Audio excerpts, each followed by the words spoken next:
지난 7월 1일 60대 운전자가 시청 앞에서 역주행하다가 15명의 사상자를 낸 사고가 있었습니다. 운전자는 급발진을 주장했지만 받아들여지지 않고 결국 입건됐습니다. 마침 그 장소가 만선호프라는 맥주집 앞이었는데 그 집은 장소도 널찍하고 안주도 비교적 저렴한 데다가 주인도 비슷한 또래라서 제가 다니던 대학 교수들이 가끔 회식하고 2차로 가던 호프집이었습니다. 하필 거기서 사고가 났다니 그 참. 운전자가 왜 급발진을 주장했는지는 잘 모르겠지만 원래 그 길은 설계가 잘못됐습니다.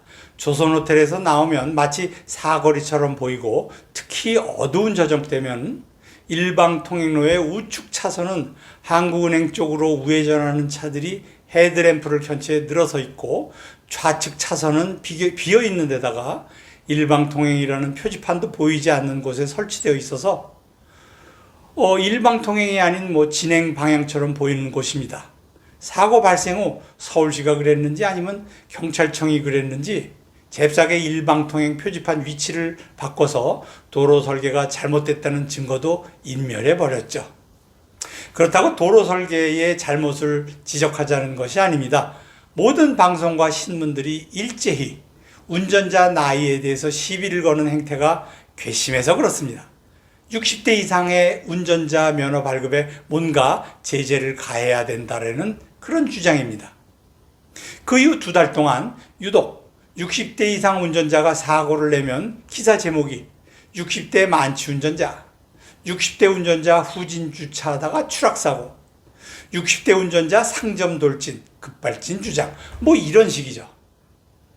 뉴스나 신문 기사를 보면 세상의 모든 교통사고를 60대 이상 노인들이 내고 있으니 노인들의 운전면허를 취소해야 된다라는 그런 냄새를 풍기고 있습니다. 정말 악랄한 기사 제목이 아닐 수 없습니다. 정말로 60대의 사고율이 높을지도 모릅니다.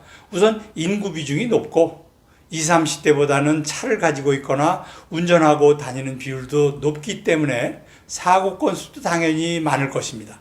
그런 사실을 감추고 60대의 교통사고를 지적하는 것은 세대 간 갈라치기를 하는 좌파 언론의 비열한 행태가 아닐 수 없습니다.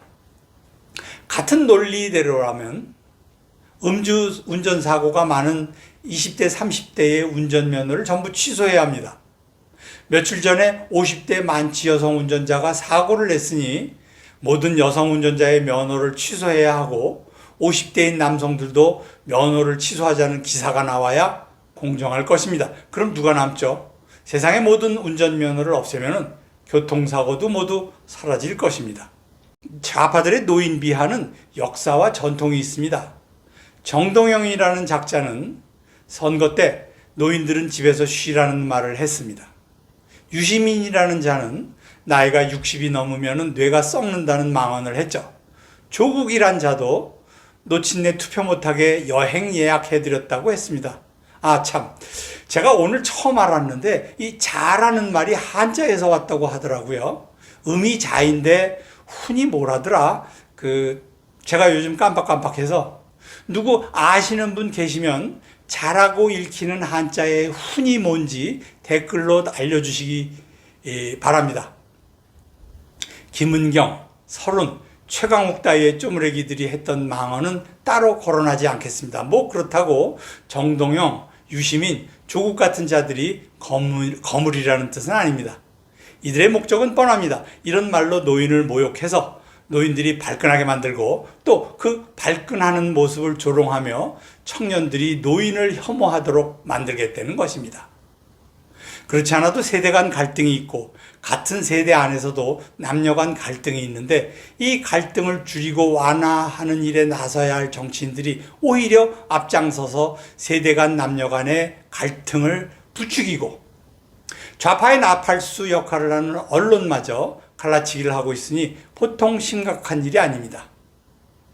국민은 이미 몇 번에 걸쳐서 이런 망국적인 행태를 저지르는 좌파를 심판하기 위해 올바르게 투표했으나 범죄 집단 중앙선관위는 부정선거, 개표 부정을 통해서 국민의 주권을 도둑질하는 범죄를 저질렀고 좌파들은 이런 부정선거를 믿고 대한민국을 전복하려고 날뛰고 있습니다. 그런데도 여당 대표 한동훈이라는 자는 입을 굳게 다물고 있고 믿었던 윤 대통령마저 부정선거를 애써 외면하고 있으니 정말 답답한 노릇입니다. 국민이 언제까지 참고 견딜 수 있을지 의문입니다. 당최 잘못된 일이 한두 가지라야 말이죠. 갈수록 온전한 것이 없는 엉망진창이 되고 있으니 대한민국의 운도 여기서 끝나는 것이 아닌지 두렵습니다. 문재인과 이재명을 잡아 넣으면 해결이 될까요? 김명수도 검찰에 끌려가 조사를 받았다는데 연말이면 그래도 좀 좋아지겠죠? 그날을 학수고대하겠습니다. 정치인들이 세대 간 갈등을 부추기든 언론이 남녀 간 갈라치기를 하든 뭘 하든 간에 우선 내 집 안에서라도 세대 간의 갈등을 줄일 수 있도록 가족 간에 더 활발한 대화를 나누기 위해 노력해야 할 것입니다. 감사합니다.